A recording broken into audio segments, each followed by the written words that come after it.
जय गुरुदेव। सभी साधकों का स्वागत करता हूं। और जो मैं आज आपके लिए एक महत्वपूर्ण साधना लेकर आया हूं, मृगाक्षी अप्सरा साधना।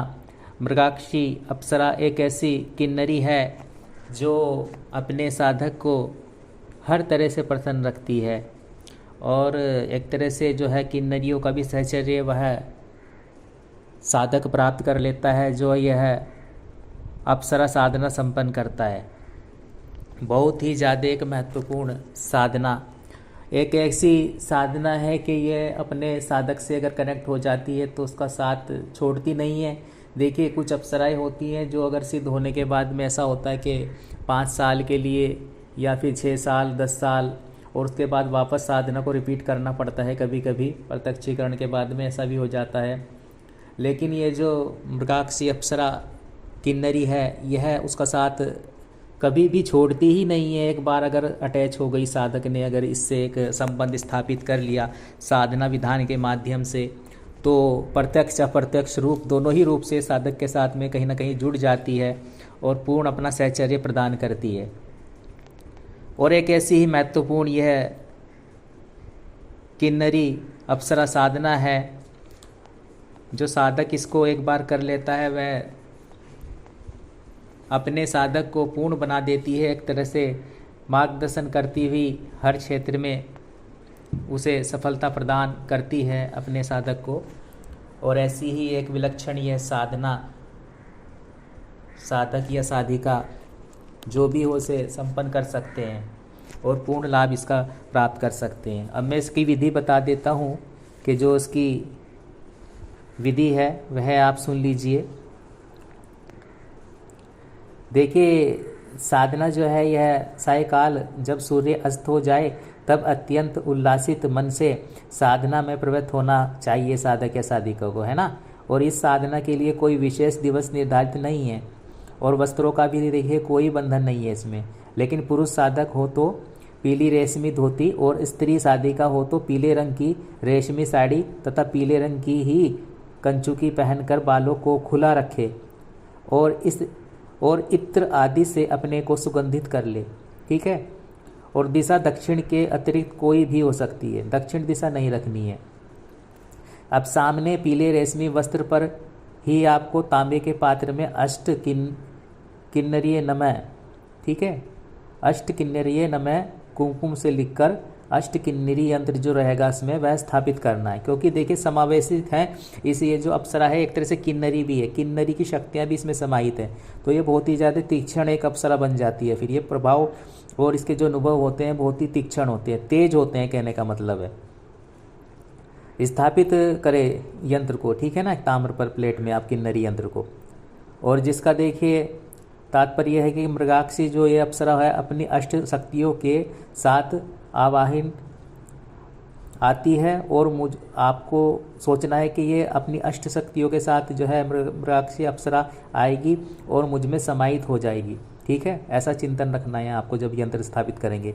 और इसका पूजन पुष्प की पंखड़ियों, अक्षत एवं सुगंधित इत्र से करना है तथा निम्न मंत्र का 108 बार उच्चारण करते हुए केसर की 108 बिंदियों को इस यंत्र पर लगाना है आपको। इसके लिए आप सौंदर्य माला का प्रयोग कर सकते हैं, अथवा यदि आपके पास पहले से कोई मंत्र सिद्ध और बिना प्रयुक्त की हुई स्फटिक माला पड़ी है, ठीक है, तो उसका प्रयोग भी कर सकते हैं आप। अब दाहिने हाथ में देखिए मंत्र जप करते हुए धीमे क्रम में बाएं हाथ की अनामिका से केसर की बिंदिया यंत्र पर लगाते रहें। और घी का दीपक पूरे साधना काल में अवश्य ही जलते रहना चाहिए। ये आप विशेष ध्यान रखें कि ऐसा ना हो कि बीच में घी खत्म हो जाए, आप इतना डालें और दोबारा उसे डालें। ऐसा नहीं, बुझना नहीं चाहिए वह चिराग जब तक आप मंत्र जप करते रहेंगे अप्सरा किन्नरी का इसका, ठीक है। और ये साधना देखिए 15 दिनों की है और इसे किसी भी माह के शुक्ल पक्ष की प्रतिपदा से आरंभ कर पूर्णिमा तक किया जाए तो अधिक लाभ प्राप्त होगा आपको। और प्रतिदिन साधना के प्रांत यंत्र एवं माला को वहीं स्थापित रहने दें तथा उसे किसी स्वच्छ वस्त्र से ढक दें, ठीक है। और जो मंत्र रहेगा मृगाक्षी का वह आप सुन लीजिए, किन्नरी मृगाक्षी का।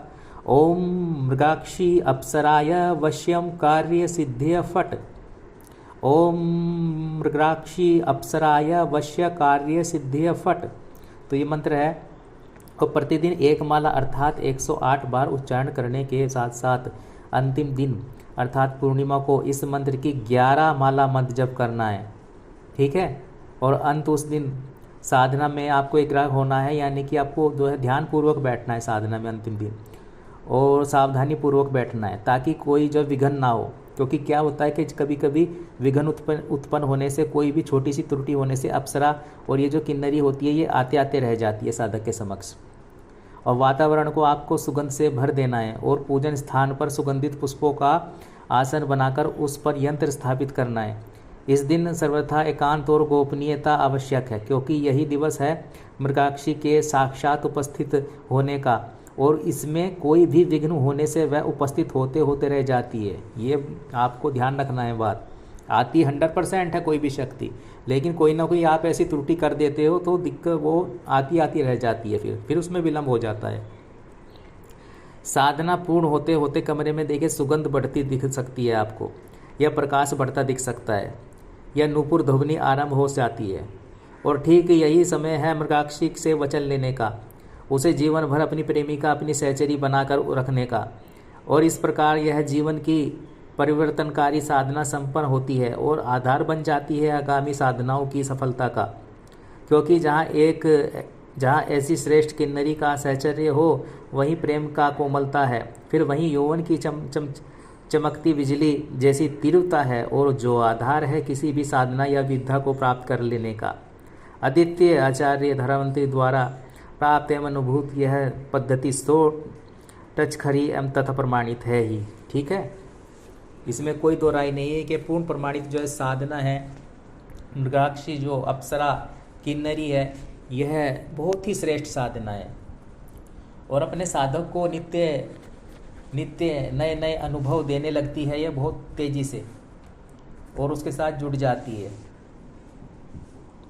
तो ऐसी एक किन्नरी है, और इसमें किन्नरी जब देखे क्या होता है, जब किसी अप्सरा में समाहित हो जाती है किन्नरी, कि किन्नरी तत्व भी है, आप इसे किन्नरी अप्सरा भी मान सकते हैं कि मृगाक्षी किन्नरी अप्सरा साधना।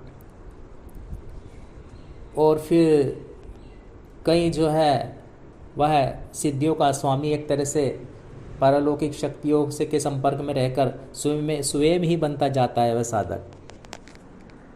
ऐसी ये विलक्षण साधना जो भी साधक मृगाक्षी किन्नरी साधना अप्सरा करना चाहते हैं वह कर सकते हैं, और एक ऐसी प्रेमिका प्राप्त कर सकते हैं, या मित्र रूप में जो है वह साधक इसे प्राप्त कर सकते हैं, सखी रूप में प्राप्त कर सकते हैं, लेकिन मातृ रूप में से साधना करने की जो है कोशिश ना करे साधक, क्योंकि वहाँ सफलता प्राप्त नहीं होगी आपको अगर इसे आप माता रूप में करने की कोशिश करेंगे। ठीक है, और बहुत ही एक महत्वपूर्ण साधना है, एक दुर्लभ साधना कह सकता हूँ मैं से।